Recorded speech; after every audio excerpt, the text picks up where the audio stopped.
Assalamu alaikum. My name is Maham Harun. I am from kindergarten, the Smart School, Sir Syed Ahmed Khan, Campus 1.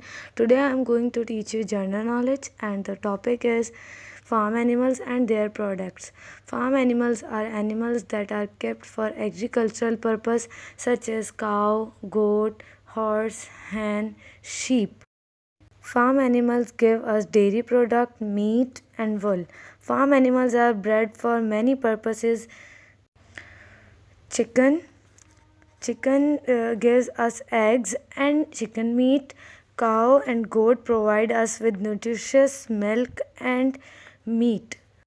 Different breeds of sheep produce many kinds of wool fibers which are made into clothing such as sweaters, gloves, socks, etc. Thank you so much for watching. Allah Hafiz.